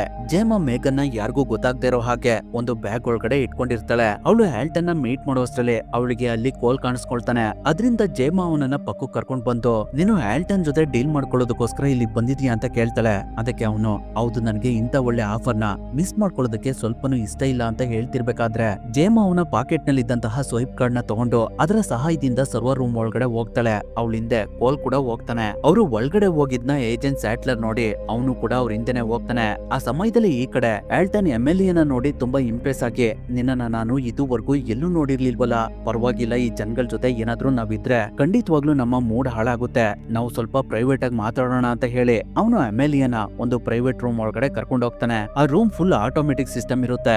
ಆಲ್ಟನ್ ಬರೀ ಕೈಲಿ ತೋರಿಸಿದ್ರೆ ಅಲ್ಲಿ ಎಲ್ಲಾ ಕೆಲಸಗಳು ತನಿಗ್ ತಾನೇ ನಡೀತಾ ಇರ್ತವೆ. ಇಡೀ ಸಿಟಿ ಎಲ್ಲ ಅವನ್ ಕಂಟ್ರೋಲ್ ನಲ್ಲಿ ಇರುತ್ತೆ. ಅದನ್ನೆಲ್ಲ ಅವನು ಎಮ್ಎಲ್ಎ ತೋರಿಸಿ ಅವಳನ್ನ ಇಂಪ್ರೆಸ್ ಮಾಡಿ ಅವಳಿಗೆ ಕಿಸ್ ಮಾಡೋದಕ್ಕೆ ಸ್ಟಾರ್ಟ್ ಮಾಡ್ತಾನೆ. ಆದ್ರೂ ಕೂಡ ಎಮ್ಎಲ್ಎ ಸುಮ್ನಿರ್ತಾಳೆ. ಯಾಕಂದ್ರೆ ಆಲ್ಟನ್ ಅವನ ಕಂಪ್ನಿಗೆ ಸಂಬಂಧಪಟ್ಟ ಡೀಟೇಲ್ಸ್ ಗಳ ಸೆಕ್ಯೂರಿಟಿ ಸ್ಕ್ಯಾನರ್ ಗಳಿಗೆ ಅವನ ಕಣ್ಣಿನ ಪ್ರಿಂಟ್ ಅನ್ನ ಕೊಟ್ಟಿರ್ತಾನೆ. ಅದರಿಂದ ಅವನ ಕಣ್ಣನ್ನ ಎಮ್ಎಲ್ಎ ಸ್ಕ್ಯಾನ್ ಮಾಡ್ಕೊಳ್ಳೋದಕ್ಕೋಸ್ಕರ ಸುಮ್ನಿರ್ತಾಳೆ. ಹಾಗಾಗಿ ಆಲ್ಟನ್ ಕಣ್ ಬಿಟ್ಕೊಡ್ಲೆ ಎಮ್ಎಲ್ಎ ಅವನ ಕಣ್ಣನ್ನ ಸ್ಕ್ಯಾನ್ ಮಾಡ್ಕೊಂಡು ಅವನ ಸಿಸ್ಟಮ್ ನಲ್ಲಿರುವಂತ ಡಾಟಾನೆಲ್ಲ ಅವಳ ಕಂಟ್ರೋಲ್ ತಗೊಂಡು ಆಲ್ಟನ್ ನ ಸಾಯಿಸ್ಬಿಡ್ತಾಳೆ. ಇನ್ನೊಂದ್ ಕಡೆ ಜೇಮ ಮತ್ತೆ ಕೋಲ್ ಇಬ್ರು ಸರ್ವರ್ ರೂಮ್ ಒಳಗಡೆ ಬಂದು ಅದಕ್ಕೆ ಮೇಘನ್ ನ ಕನೆಕ್ಟ್ ಮಾಡಿ ಅವಳಿಗೆ ಎಮ್ಎಲ್ಎ ಎಲ್ಲಿದ್ದಾಳೆ ಟ್ರ್ಯಾಕ್ ಮಾಡು ಅಂತ ಹೇಳ್ತಾರೆ. ಅವಾಗ ಮೇಘನ್ ಎಮ್ಎಲ್ಎನ ಸರ್ಚ್ ಮಾಡಿ ಅವಳು ಕೂಡ ಇದೇ ಬಿಲ್ಡಿಂಗ್ ನಲ್ಲಿ ಇದ್ದಾಳೆ. ಯಾಕಂದ್ರೆ ಆಲ್ಟನ್ ಆಪಲ್ಟನ್ ಕಂಪ್ನಿಯ ಸರ್ವರ್ ಫುಲ್ ನಾರ್ತ್ ಅಮೆರಿಕಾದಲ್ಲೇ ಇದೆ. ಆ ಸರ್ವರ್ ನ ಎಮ್ಎಲ್ಎ ಏನಾದ್ರೂ ಆಕ್ಸೆಸ್ ಮಾಡಿದ್ರೆ ಅವಳಿಗೆ ಸಪ್ಲೈ ರೂಟ್ಸ್ ಗಳು, ಬ್ಯಾಂಕಿಂಗ್ ಸಿಸ್ಟಮ್ ಗಳು ಹಾಗೆ ಎಂಟೈರ್ ಎಕಾನಮಿನೇ ಅವಳ ಕೈಗೆ ಹೋಗುತ್ತೆ. ಅವಳು ಅದರ ಸಹಾಯದಿಂದ ಇನ್ನ ಕೆಲವೇ ದಿನಗಳಲ್ಲಿ ಇಡೀ ಪ್ರಪಂಚನೇ ನಾಶ ಮಾಡಬಹುದು ಅಂತ ಹೇಳಿ ಎಮ್ಎಲ್ಎ ಇರುವಂತ ಜಾಗನ ಜೇಮ ಮತ್ತೆ ಕೋಲ್ಗೆ ತೋರಿಸ್ತಾಳೆ. ಆಪಲ್ಟನ್ ಸರ್ವರ್ ಒಳಗಡೆ ಮೇಘನ್ ಎಂಟ್ರಿ ಆಗಿರೋದ್ರಿಂದ ಅದು ಎಮ್ಎಲ್ಎಗೆ ಗೊತ್ತಾಗ್ಬಿಡುತ್ತೆ. ಅದರಿಂದ ಜೇಮ ಮೇಘನ್ ನ ಸರ್ವರ್ ಇಂದ ಡಿಸ್ಕನೆಕ್ಟ್ ಮಾಡ್ಬಿಡ್ತಾಳೆ. ಅಷ್ಟರಲ್ಲಿ ಅಲ್ಲಿಗೆ ಏಜೆಂಟ್ ಸ್ಯಾಟ್ಲರ್ ಮತ್ತೆ ಅವನ ಟೀಮ್ ಬಂದಿದ್ರಿಂದ ಅವ್ರುಗಳು ಅಲ್ಲೇ ಬಚ್ಚಿಟ್ಕೊಳ್ತಾರೆ. ಇನ್ನೇನ್ ಅವರು ಜೇಮ ಮತ್ತೆ ಕೋಲ್ನ ಹಿಡಿಬೇಕು. ಅಷ್ಟರಲ್ಲಿ ಅಲ್ಲಿಗೆ ಎಮ್ಎಲ್ಎ ಬಂದು ಏಜೆಂಟ್ ಸ್ಯಾಟ್ಲರ್ ಮತ್ತೆ ಅವನ ಟೀಮ್ ನವ್ರನ್ನ ಪ್ರಜ್ಞೆ ತಪ್ಪಿಸಿ ಅವ್ರ ಹತ್ರ ಇದ್ದಂತ ಗನ್ನ ತಗೊಂಡು ಜೇಮನ ಹುಡುಕ್ತಾ ಇರ್ತಾಳೆ. ಅದನ್ನ ನೋಡಿ ಜೇಮ ಮೇಘನ್ಗೆ ಇಂಟರ್ನೆಟ್ ಕನೆಕ್ಟ್ ಮಾಡಿ ಏನಾದ್ರೂ ಮಾಡು ಅಂತ ಹೇಳಿದಾಗ ಮೇಘನ್ ಅಲ್ಲೇ ಪಕ್ಕದಲ್ಲಿ ಬಿದ್ದಿದ್ದಂತಹ ವಾಕಿನಲ್ಲಿ ಜೇಮ ಬಿಲ್ಡಿಂಗ್ ಇಂದ ಹೊರಗಡೆ ಇದ್ದಾರೆ, ಆದಷ್ಟು ಬೇಗ ನೀವು ಹೊರಗಡೆ ಬನ್ನಿ ಅಂತ ಹೇಳ್ತಾಳೆ. ಅದ್ರಿಂದ ಎಮ್ಎಲ್ಎ ಅಲ್ಲಿಂದ ಹೊರಗಡೆ ಬಂದು ಕಾರ್ನ ತಗೊಂಡು ಅಲ್ಲಿಂದ ಹೋಗ್ತಿರ್ತಾಳೆ. ಈ ಕಡೆ ಮೇಘನ್ ಜೇಮ ಮತ್ತೆ ಕೋಲ್ನ ಒಂದು ಜಾಗಕ್ಕೆ ಕರ್ಕೊಂಡ್ ಬಂದು ಅಲ್ಲೇ ಇದ್ದಂತಹ ಕಾರ್ನ ಅನ್ಲಾಕ್ ಮಾಡಿ ಅವ್ರಗಳನ್ನ ಅದ್ರೊಳಗಡೆ ಕೂರಿಸಿ ಅವಳೇ ಆ ಕಾರ್ನ ಡ್ರೈವ್ ಮಾಡ್ಕೊಂಡು ಎಮ್ಎಲ್ಎನ ಹಿಡಿಯೋದಕ್ಕೆ ಅಂತ ತುಂಬಾ ಸ್ಪೀಡ್ ಆಗಿ ಹೋಗ್ತಾ ಇರ್ತಾಳೆ. ಅದು ಎಮ್ಎಲ್ಎಗೆ ಗೊತ್ತಾಗಿ ಅವಳು ಕೂಡ ತುಂಬಾ ಸ್ಪೀಡ್ ಆಗಿ ಹೋಗ್ತಾ ಇರ್ತಾಳೆ. ಹಾಗೆ ಅವಳು ಜೇಮ ಕಂಡಿಡ್ದಿರುವಂತ ಟೆಕ್ನಾಲಜಿನ ಆಕ್ಟಿವ್ ಮಾಡಿ ಟೆಸ್ಟ್ ನ ಸಾಯಿಸೋದಕ್ಕೆ ಟ್ರೈ ಮಾಡ್ತಿರ್ತಾಳೆ. ಅಷ್ಟರಲ್ಲಿ ಅಲ್ಲಿಗೆ ಕ್ಯಾಡಿ ಬಂದು ಆ ಟೆಕ್ನಾಲಜಿ ಮೇಲೆ ಅಲ್ಲೇ ಪಕ್ಕದಲ್ಲಿದ್ದಂತ ಫಿಶ್ ಟ್ಯಾಂಕ್ ನೀರ್ನ ಹಾಕ್ಬಿಡ್ತಾಳೆ. ಅದರಿಂದ ಆ ಟೆಕ್ನಾಲಜಿಲಿ ಶಾರ್ಟ್ ಸರ್ಕ್ಯೂಟ್ ಆಗ್ತಾ ಇರುತ್ತೆ. ಅದೇ ಸಮಯಕ್ಕೆ ಅಲ್ಲಿಗೆ ಜೇಮ ಮತ್ತೆ ಕೋಲ್ ಕೂಡ ಬಂದ್ಬಿಡ್ತಾರೆ. ಅವಾಗ ಅವರನ್ನ ರಕ್ಷಣೆ ಮಾಡೋದಕ್ಕೆ ಅಂತ ಮೇಘನ್ ಒಂದು ಸುರಕ್ಷಿತವಾದ ಜಾಗನ ಓಪನ್ ಮಾಡ್ತಾಳೆ. ಅದರಿಂದ ಎಲ್ರು ಅದ್ರೊಳಗಡೆ ಹೋಗ್ತಾರೆ. ಅವರನ್ನ ಚೇಸ್ ಮಾಡ್ಕೊಂಡು ಅಲ್ಲಿಗೆ ಎಮ್ಎಲ್ಎ ಕೂಡ ಬರ್ತಾಳೆ. ಅವಳು ಕಾರಿಂದ ಕೆಳಗಡೆ ಇಳಿದ್ ಕೂಡ್ಲೆ ಜೇಮ ರೆಡಿ ಮಾಡಿರುವಂತ ಟಾಯ್ ಎಮ್ಎಲ್ಎಗೆ ಮನೆಯಲ್ಲಿ ಯಾರು ಇಲ್ಲ, ನೀನ್ ಅವ್ರಿಗೆ ಏನು ಮಾಡೋದಿಕ್ ಆಗೋದಿಲ್ಲ ಅಂತ ಹೇಳುತ್ತೆ. ಅದರಿಂದ ಎಮ್ಎಲ್ಎ ತುಂಬಾ ಕೋಪ ಮಾಡ್ಕೊಂಡು ಆ ಟಾಯ್ನ ಹೊಡೆದಾಕ್ಬಿಡ್ತಾಳೆ. ಅಷ್ಟಲ್ಲಿ ಅಲ್ಲಿಗೆ ಪೊಲೀಸ್ ಬರ್ತಿರೋದ್ರಿಂದ ಅವಳು ಅಲ್ಲಿಂದ ಹೋಗ್ತಾಳೆ. ಈ ಕಡೆ ಮೇಘನ್ ಜೇಮ ಕೋಲ್ ಟೆಸ್ಟ್ ಮತ್ತೆ ಕ್ಯಾಡಿನ ಕರ್ಕೊಂಡು ಅಂಡರ್ ಗ್ರೌಂಡ್ ನಲ್ಲಿ ಇರುವಂತಹ ಒಂದು ಸೀಕ್ರೆಟ್ ಜಾಗಕ್ಕೆ ಬರ್ತಾಳೆ. ಆ ಜಾಗ ಅಲ್ಲಿದೆ ಅನ್ನೋದು ಜೇಮಗೆನೆ ಗೊತ್ತಿರೋದಿಲ್ಲ. ಅದರಿಂದ ಅವರೆಲ್ಲ ಆ ಜಾಗನ ನೋಡಿ ತುಂಬಾ ಆಶ್ಚರ್ಯ ಪಡ್ತಾ ಇರ್ತಾರೆ. ಅವಾಗ ಮೇಘನ್ ಒಂದು ಡಿವೈಸ್ ಒಳಗಡೆ ಬಂದು ಕ್ಯಾಡಿಗೆ ಎಮ್ಎಲ್ಎ ಬಗ್ಗೆ ಹೇಳಿ ಅವಳು ಇಡೀ ಪ್ರಪಂಚನ ನಾಶ ಮಾಡೋದಕ್ಕೆ ಹೊರಟಿದ್ದಾಳೆ ಅಂತ ಹೇಳ್ತಾಳೆ. ಅವಳನ್ನ ನಾವು ತಡೆಯೋದಕ್ಕೆ ಪ್ರಯತ್ನ ಪಡೋಣ ಅಂದ್ರೆ ಅದಕ್ಕೆ ಜೇಮ ಒಪ್ತಾ ಇಲ್ಲ. ಅದರಿಂದ ನಾನ್ ನಿಮ್ಮನ್ನ ಇಲ್ಲೇ ಬಂದಿಯಾಗಿರ್ತೀನಿ, ಇಲ್ಲಿ ನಿಮ್ಗೆ ಎಲ್ಲಾ ಸ್ಪೆಸಿಲಿಟಿ ಇದೆ, ಊಟ ನೀರು ಬಟ್ಟೆ ಎಲ್ಲ ನಿಮ್ಗೆ ಇಲ್ಲೇ ಸಿಗುತ್ತೆ ಅಂತ ಹೇಳ್ತಾಳೆ. ಅದನ್ನ ಕೇಳಿ ಕ್ಯಾಡಿ ಜೇಮಗೆ ನೀವು ಈ ಎಲ್ಲಾ ವಿಷಯನ ನನ್ನಿಂದ ಯಾಕೆ ಮುಚ್ಚಿಟ್ರಿ ಅಂತ ಬೈದು ಅವಳು ಕೋಪ ಮಾಡ್ಕೊಂಡು ಅಲ್ಲಿಂದ ಬೇರೆ ಕಡೆ ಬರ್ತಾಳೆ. ಅಲ್ಲಿ ಅವಳಿಗೆ ಒಂದು ರೂಮ್ ಸಿಗುತ್ತೆ. ಆ ರೂಮ್ ನ ಮೇಘನ್ ಕ್ಯಾಡಿಗೆ ಅಂತಾನೆ ರೆಡಿ ಮಾಡಿರ್ತಾಳೆ. ಆ ರೂಮ್ ಒಳಗಡೆ ಮೇಘನ್ ಹಳೆ ರೋಬೋಟ್ ಇರುತ್ತೆ. ಆದ್ರೆ ಅದು ಅರ್ಧಂಬರ್ಧ ಕಂಪ್ಲೀಟ್ ಆಗಿರುತ್ತೆ. ಹಾಗೆ ಅದಕ್ಕೆ ಸ್ವಲ್ಪ ಡ್ಯಾಮೇಜ್ ಕೂಡ ಆಗಿರುತ್ತೆ. ಅದನ್ನ ಕ್ಯಾಡಿ ನೋಡಿ ನೀನು ಯಾವ ಡಿವೈಸ್ ಬೇಕಾದ್ರೂ ಬರ್ಬೋದು, ಆದ್ರೂ ನೀನು ಈ ಬಾಡಿನಲ್ಲಿ ಹೇಗ್ ಸಿಗಾಕೊಂಡಿದೀಯ ಅಂತ ಕೇಳ್ತಾಳೆ. ಅದಕ್ಕೆ ಮೇಘನ್ ಹೌದು, ನಾನು ಯಾವ ಡಿವೈಸ್ ಬೇಕಾದ್ರೂ ಅಡ್ಜಸ್ಟ್ ಆಗ್ತೀನಿ, ಆದ್ರೆ ಮೈಂಡ್ ಮಾತ್ರ ಬಾಡಿ ಇಲ್ದೆ ಹೊರಗಡೆ ಬರೋದಕ್ಕೆ ಸಾಧ್ಯ ಆಗೋದಿಲ್ಲ. ನನ್ನ ಅಡ್ವಾನ್ಸ್ಡ್ ಇಂಟೆಲಿಜೆಂಟ್ ಸರ್ವರ್ ನ ಸಹಾಯದಿಂದ ಬೇರೆ ಡಿವೈಸ್ ಗೆ ಅಡ್ಜಸ್ಟ್ ಆಗಬಹುದು, ಆದ್ರೆ ನಾನು ಕಂಪ್ಲೀಟ್ ರೋಬೋಟ್ ಆಗ್ಬೇಕು ಅಂದ್ರೆ ನನಗೆ ಮನುಷ್ಯನ ಬಾಡಿ ಬೇಕು ಅಂತ ಹೇಳ್ತಾಳೆ. ಅದರಿಂದ ಕ್ಯಾಡಿ ಮೇಘನ್ ನ ಜೇಮ್ ಹತ್ರ ಕರ್ಕೊಂಡ್ ಬಂದು ಮೇಘನ್ ನಮ್ಗೆ ಸಹಾಯ ಮಾಡ್ಬೇಕು ಅಂತ ಇದ್ದಾಳೆ. ಅವಳು ಎಮ್ಎಲ್ಎನ ಕಂಟ್ರೋಲ್ ಮಾಡ್ಬೇಕು ಅಂದ್ರೆ ಅವಳಿಗೆ ಮತ್ತೆ ನೀವು ಒಳ್ಳೆ ಬಾಡಿನ ಕ್ರಿಯೇಟ್ ಮಾಡ್ಬೇಕು ಅಂತ ಹೇಳ್ತಾಳೆ. ಆದ್ರೆ ಅದಕ್ಕೆ ಜೇಮೋ ಒಪ್ಪೋದಿಲ್ಲ. ಅವಾಗ ಟೆಸ್ಟ್ ಅವಳನ್ನ ಪಕ್ಕಕ್ಕೆ ಕರ್ಕೊಂಡೋಗಿ ನಮ್ಗೆ ಇವಾಗ ಬೇರೆ ಆಪ್ಷನ್ ಇಲ್ಲ, ಮೇಘನ್ನ ನಾವು ರೆಡಿ ಮಾಡ್ಲಿಲ್ಲ ಅಂದ್ರೆ ಸಾಯೋವರೆಗೂ ನಾವು ಇಲ್ಲೇ ಇರ್ಬೇಕಾಗುತ್ತೆ. ಅದು ಅಲ್ದೆ ಎಮ್ಎಲ್ಎ ಇಂದ ಬಚಾವಾಗ್ಬೇಕು ಅಂದ್ರೆ ಮೇಘನ್ನ ನಾವು ಮತ್ತೆ ರೆಡಿ ಮಾಡ್ಲೇಬೇಕು ಅಂತ ಹೇಳ್ತಾಳೆ. ಅದಕ್ಕೆ ಜೇಮಾ ನಾವು ಮೇಘನ್ನ ರೆಡಿ ಮಾಡೋದಕ್ಕೆ ಇಲ್ಲಿ ಏನು ಎಕ್ವಿಪ್ಮೆಂಟ್ಸ್ ಗಳಿಲ್ಲ ಅಂತ ಹೇಳ್ತಿರ್ಬೇಕಾದ್ರೆ ಮೇಘನ್ ಒಂದು ರೂಮ್ ನ ಓಪನ್ ಮಾಡ್ತಾಳೆ. ಅದ್ರೊಳಗಡೆ ಅವ್ರಿಗೆ ಬೇಕಾಗಿರುವಂತ ಪ್ರತಿಯೊಂದು ಎಕ್ವಿಪ್ಮೆಂಟ್ಸ್ ಗಳು ಇರ್ತವೆ. ಅದರಿಂದ ಅವ್ರುಗಳು ಎಮ್ಎಲ್ಎನ ಮೇಘನ್ ಸೋಲ್ಸೋದಕ್ಕೆ ಏನೆಲ್ಲ ಬೇಕಾಗಬಹುದು ಅನ್ನೋದ್ರ ಬಗ್ಗೆ ಸ್ಟಡಿ ಮಾಡಿ ಮತ್ತೆ ಮೇಘನ್ನ ರೆಡಿ ಮಾಡೋದಕ್ಕೆ ಸ್ಟಾರ್ಟ್ ಮಾಡ್ತಾರೆ. ಸ್ವಲ್ಪ ದಿನಗಳ ನಂತರ ಅವಳು ಪೂರ್ತಿ ಬಾಡಿನ ರೆಡಿ ಮಾಡಿ ಅವಳನ್ನ ಟೆಸ್ಟ್ ಮಾಡಿದಾಗ ತನಕ ಎಲ್ಲಾ ಟೆಸ್ಟ್ ನಲ್ಲಿ ಮೇಗನ್ ಓಕೆ ಆಗ್ತಾಳೆ. ಕೊನೆಯದಾಗಿ ಅವಳು ಎಮಿಲಿಯಾ ವಿರುದ್ಧ ಹೋರಾಡೋದಕ್ಕೆ ಸಂಪೂರ್ಣವಾಗಿ ಸಿದ್ಧಳಾಗ್ತಾಳೆ. ನಂತರ ಮೇಗನ್ ಎಲ್ಲರಿಗೂ ಎಮಿಲಿಯಾ ಬಗ್ಗೆ ಎಕ್ಸ್ಪ್ಲೇನ್ ಮಾಡ್ತಾ 1984 ನಲ್ಲಿ ಒಂದು ಕಂಪ್ನಿ ಕಾಪಿ ಕಾಂಪ್ರೆಸರ್ ಆಲ್ಗರಿದಮ್ ನ ರೆಡಿ ಮಾಡ್ತಾರೆ. ಆ ಸಾಫ್ಟ್ವೇರ್ ಗೆ ಒಂದು ಚಿಪ್ ನ ಇನ್ಸ್ಟಾಲ್ ಮಾಡ್ತಾರೆ. ಅದಕ್ಕೆ ಅದರ ಡಾಕ್ಯುಮೆಂಟ್ಸ್ ನ ಆಟೋಮೆಟಿಕ್ ಆಗಿ ಬದಲಾಯಿಸುವಂತ ಶಕ್ತಿ ಇರುತ್ತೆ. ಈ ಸಾಫ್ಟ್ವೇರ್ ನ ಒಂದು ರೋಬೋಟ್ ಆಗಿ ರೆಡಿ ಮಾಡಿ ಒಂದು ಮನೆಗೆ ಸೇಲ್ ಮಾಡ್ತಾರೆ. ಆದ್ರೆ ಆ ರೋಬೋಟ್ ಒಂದಿನ ಕ್ಲೋರಿನ್ ಗ್ಯಾಸ್ ನ ಮನೆ ಒಳಗಡೆ ಸ್ಪ್ರೆಡ್ ಮಾಡಿ ತನ್ನ ಮಾಲೀಕನನ್ನ ಸಾಯಿಸ್ಬಿಡುತ್ತೆ. ಅದನ್ನ ರೆಡಿ ಮಾಡಿರುವಂತ ಕಂಪ್ನಿ ಬಗ್ಗೆ ಇದುವರೆಗೂ ಯಾರಿಗೂ ಗೊತ್ತಿಲ್ಲ. ಆದ್ರೆ ಆ ರೋಬೋಟ್ ನ ಸರ್ಕಾರ ವಶಪಡಿಸ್ಕೊಂಡು ಅದರ ಮದರ್ ಬೋರ್ಡ್ ನ ಲಾಕ್ ಮಾಡಿಡ್ತಾರೆ. ಆ ಮದರ್ ಬೋರ್ಡ್ ನ ಎಮಿಲಿಯಾ ಪಡ್ಕೊಳ್ಳೋದಕ್ಕೆ ನೋಡ್ತಿರ್ಬಹುದು. ಅದನ್ನ ನಾವು ತಡಿಬೇಕು ಅಂತ ಹೇಳ್ತಾಳೆ. ಅದಕ್ಕೆ ಜೇಮಾ ಎಮಿಲಿಯಾಗೆ ಆ ಮದರ್ ಬೋರ್ಡ್ ಇಂದ ಏನಾಗ್ಬೇಕಾಗಿದೆ ಅಂತ ಕೇಳ್ತಾಳೆ. ಅವಾಗ ಮೇಗನ್ ಆ ಮದರ್ ಬೋರ್ಡ್ ಎಮಿಲಿಯಾ ಫ್ಯಾಮಿಲಿಗೆ ಸೇರಿದ್ದು, ಅದೇನಾದ್ರೂ ಎಮಿಲಿಯಾಗ್ ಸಿಕ್ಕಿದ್ರೆ ಅವಳ ಶಕ್ತಿ ಇನ್ನೂ ಜಾಸ್ತಿ ಆಗುತ್ತೆ. ಅದಾದ್ಮೇಲೆ ಅವಳನ್ನ ತಡೆಯೋದಕ್ಕೆ ಯಾರ ಕೈಯಿಂದನೂ ಸಾಧ್ಯ ಆಗೋದಿಲ್ಲ. ಆ ಮದರ್ ಬೋರ್ಡ್ ಎಲ್ಲಿದೆ ಅನ್ನೋದು ಎಮಿಲಿಯಾಗೆ ಗೊತ್ತಿದ್ಯೋ ಇಲ್ವೋ ಅನ್ನೋದು ನನಗ್ ಗೊತ್ತಿಲ್ಲ. ಆದ್ರೆ ಆ ಮದರ್ ಬೋರ್ಡ್ ಬಗ್ಗೆ ಕ್ರಿಸ್ಟನ್ಗೆ ತುಂಬಾ ಚೆನ್ನಾಗ್ ಗೊತ್ತಿದೆ. ಅವನಿವಾಗ ಚೀನಾದ ರಾಯಭಾರಿಯ ಒಂದು ಶೃಂಗಸಭೆಯಲ್ಲಿ ಎಐ ನಿಯಂತ್ರಣದ ಬಗ್ಗೆ ಮಾತಾಡೋದಕ್ಕೆ ಅಂತ ಹೋಗಿದ್ದಾನೆ. ಆ ಕಾರ್ಯಕ್ರಮಕ್ಕೆ ಎಮಿಲಿಯಾ ಕೂಡ ಹೋಗೋದಕ್ಕೆ ಫೇಕ್ ಐಡಿ ಕಾರ್ಡ್ ನ ರೆಡಿ ಮಾಡ್ಕೊಂಡಿದ್ದಾಳೆ. ನಾವೇನಾದ್ರೂ ಅಲ್ಲಿಗೆ ಹೋದ್ರೆ ಅವಳನ್ನ ತುಂಬಾ ಈಸಿಯಾಗಿ ಹಿಡಿಬಹುದು ಅಂತ ಹೇಳ್ತಾಳೆ. ಅದಕ್ಕೆ ಎಲ್ರೂ ಒಪ್ಕೊಳ್ತಾರೆ. ಅದೇ ಕಾರ್ಯಕ್ರಮಕ್ಕೆ ಏಜೆಂಟ್ ಸ್ಯಾಟ್ಲರ್ ಕೂಡ ಬರ್ತಿದ್ದಾನೆ. ಯಾಕಂದ್ರೆ ಅವನಿಗೆ ಅಲ್ಲಿಗೆ ಎಮಿಲಿಯಾ ಕೂಡ ಬರ್ಬೋದು ಅನ್ನೋ ಮಾಹಿತಿ ಸಿಕ್ಕಿರುತ್ತೆ. ಅದರಿಂದ ಸ್ವಲ್ಪ ಸಮಯದಲ್ಲೇ ಫಂಕ್ಷನ್ ಸ್ಟಾರ್ಟ್ ಆಗಿ ಬಿಡುತ್ತೆ. ಮೇಗನ್ ಯಾರಿಗೂ ಗೊತ್ತಾಗದಿರೋ ಹಾಗೆ ಲೇಡೀಸ್ ಮೇಕಪ್ ರೂಮ್ ಒಳಗಡೆ ಬಂದು ಒಬ್ಳಿಗೆ ಪ್ರಜ್ಞೆ ತಪ್ಪಿಸಿ ಅವಳ ಬಟ್ಟೆನ ಇವಳು ಹಾಕೊಂಡು ಫಂಕ್ಷನ್ ಒಳಗಡೆ ಹೋಗ್ತಾಳೆ. ಇನ್ನೊಂದ್ ಕಡೆ ಜೇಮ್ ಮತ್ತೆ ಕ್ಯಾಡಿ ಇಬ್ರು ಸಿಸಿ ಕ್ಯಾಮ್ರಾಗಳನ್ನ ಹ್ಯಾಕ್ ಮಾಡಿ ಎಲ್ಲಾ ಕಡೆ ಎಮಿಲಿಯನ್ನ ಸರ್ಚ್ ಮಾಡ್ತಾ ಇರ್ತಾರೆ. ಮೇಗನ್ ಕೂಡ ಫಂಕ್ಷನ್ ಅಲ್ಲಿ ಡ್ಯಾನ್ಸ್ ಮಾಡ್ತಾ ಎಮಿಲಿಯನ್ನ ನೋಡ್ತಾ ಇರ್ತಾಳೆ. ಇನ್ನೊಂದ್ ಕಡೆ ಕ್ರಿಸ್ಟೈನ್ ಚೀನಾದವ್ರ ಜೊತೆ ಎಐ ಟೆಕ್ನಾಲಜಿ ಬಗ್ಗೆ ಮಾತಾಡ್ತಾ ಇರ್ತಾನೆ. ಆದ್ರೆ ಸ್ವಲ್ಪ ಸಮಯದ ನಂತರ ಅವನು ಅಲ್ಲಿ ಕಾಣೋದಿಲ್ಲ.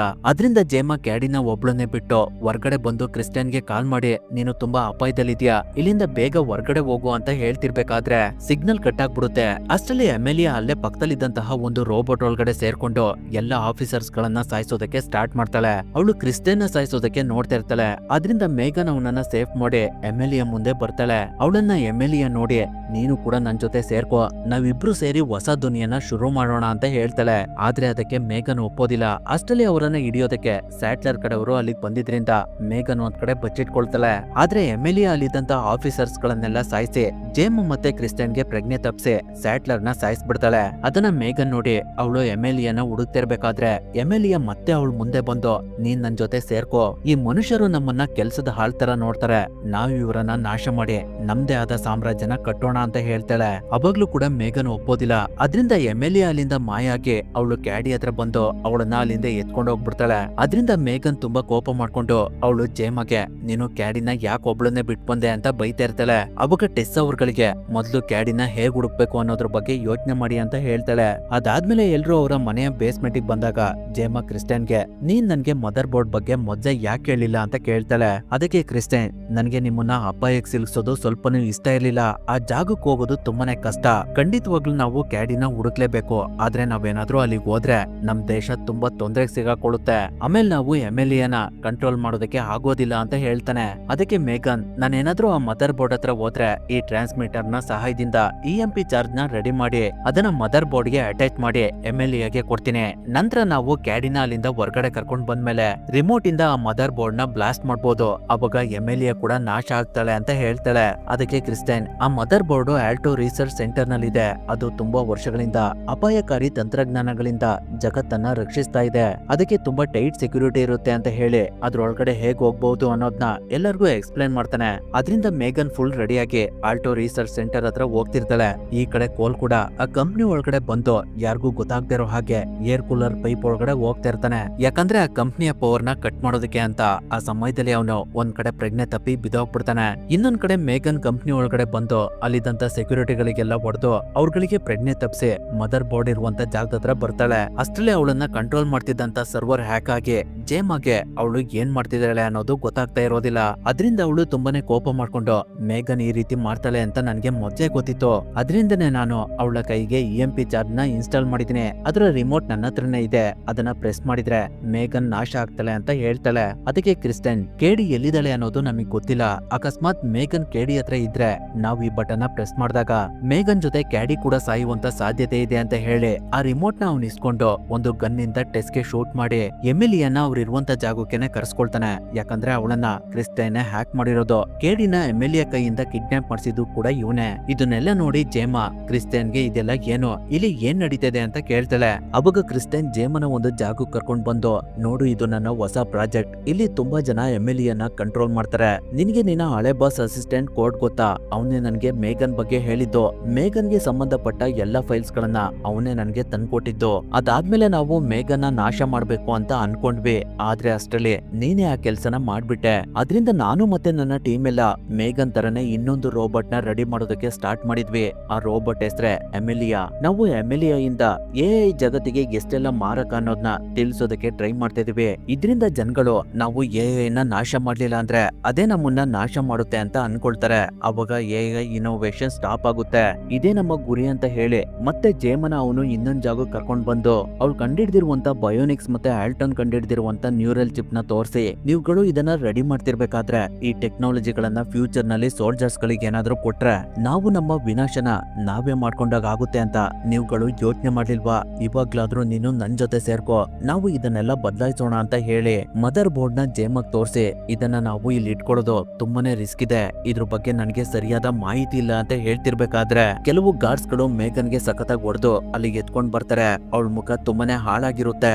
ಅದನ್ನ ನೋಡಿ ಜೇಮಗೆ ತುಂಬಾನೇ ಬೇಜಾರಾಗ್ತಿರುತ್ತೆ. ಅವಾಗ ಕ್ರಿಸ್ಟಿಯನ್, ನನ್ಗೆ ನಿನ್ನ ಸಹಾಯ ಬೇಕು, ನಿನ್ಗೆ ನನ್ನ ಆಫರ್ ಇಷ್ಟ ಆದ್ರೆ ನೀನು ಮೇಘನ್ನ ನಾಶ ಮಾಡು ಅಂತ ಹೇಳಿ ಅವಳ ಕೈಗೆ ಸ್ಟನ್ ಗನ್ ನ ಕೊಡ್ತಾನೆ. ಆದ್ರೆ ಅದಕ್ಕೆ ಜೇಮ ಒಪ್ಪೋದಿಲ್ಲ. ಕ್ರಿಸ್ಟಿಯನ್ ಮಾತನ್ನ ಮೇಘನ್ ಕೇಳಿಸ್ಕೊಂಡು ಅವನ ಜೊತೆ ಜೇಮ ಕೂಡ ಶಾಮಿಲ್ ಆಗ್ತಾಳೆ ಅಂತ ಅವಳ ಮೇಲೆ ಅಟ್ಯಾಕ್ ಮಾಡೋದಕ್ಕೆ ಸ್ಟಾರ್ಟ್ ಮಾಡ್ತಾಳೆ. ಆದ್ರೆ ಅವಳಿಗೆ ಅಷ್ಟೊಂದು ಎನರ್ಜಿ ಇಲ್ದೇ ಇರೋದ್ರಿಂದ ಅವಳು ಮತ್ತೆ ಕೆಳಗಡೆ ಬಿದ್ದೋಗ್ತಾಳೆ. ಅದನ್ನ ನೋಡಿ ಕ್ರಿಸ್ಟಿಯನ್ AI ಯಾವತ್ತು ಡೇಂಜರಸ್ ಅಂತ ಹೇಳಿ ಅವನು ಅಲ್ಲಿಂದ ಹೋಗ್ತಾನೆ. ನಂತರ ಕ್ರಿಸ್ಟಿಯನ್ ಜೇಮಗೆ ನ್ಯೂರಲ್ ಚಿಪ್ ನ ಇನ್ಸ್ಟಾಲ್ ಮಾಡೋದಕ್ಕೆ ಡಿಸೈಡ್ ಮಾಡಿ ಅವಳನ್ನ ಒಂದು ಬೆಡ್ ಮೇಲೆ ಲಾಕ್ ಮಾಡಿ, ನನ್ಗೆ ವಿಶ್ವಸಂಸ್ಥೆ ಜೊತೆ ಮೀಟಿಂಗ್ ಇದೆ, ಅಲ್ಲಿ ನಾನು AI ಟೆಕ್ನಾಲಜಿ ಬಗ್ಗೆ ಸ್ವಲ್ಪ ಮಾತಾಡ್ಬೇಕು, ಆಮೇಲೆ ಬಂದು ನಿನ್ನನ್ನ ಮೀಟ್ ಮಾಡ್ತೀನಿ ಅಂತ ಹೇಳಿ ಅವನು ಅಲ್ಲಿಂದ ಹೋಗ್ತಾನೆ. ಅಷ್ಟೊತ್ತಿಗೆ ಕೂಲ್ಗೆ ಪ್ರಜ್ಞೆ ಬಂದ್ಬಿಡುತ್ತೆ. ಅವನು ಸ್ವಲ್ಪ ಮುಂದೆ ಹೋಗ್ತಿರ್ಬೇಕಾದ್ರೆ ಅವನಿಗೆ ಕ್ಯಾಡಿ ಇರುವಂತ ಜಾಗ ಗೊತ್ತಾಗ್ಬಿಡುತ್ತೆ. ಕ್ಯಾಡಿ ಅವನನ್ನ ನೋಡಿ, ನನ್ನನ್ನ ಕಿಡ್ನಾಪ್ ಮಾಡಿಸಿದ್ದು ಕ್ರಿಸ್ಟಿಯನ್, ಇದ್ರ ಹಿಂದೆ ಅವನ್ ಕೈ ಒಡನೆ ಇದೆ ಅಂತ ಹೇಳ್ತಾಳೆ. ಅವಾಗ ಕೂಲ್ ಕ್ಯಾಡಿ ಹತ್ರ ಬಂದು ಅವಳನ್ನ ರಿಲೀಸ್ ಮಾಡ್ತಿರ್ಬೇಕಾದ್ರೆ ಅಲ್ಲೇ ಪಕ್ಕದಲ್ಲಿರುವಂತ ರೂಮ್ ನಲ್ಲಿ ಕ್ರಿಸ್ಟಿಯನ್ ಅವನ ಟೀಮ್ ಜೊತೆ ಮಾತಾಡ್ತಿರೋದ್ನ ಕೂಲ್ ಮತ್ತೆ ಕ್ಯಾಡಿ ಇಬ್ರು ನೋಡಿ,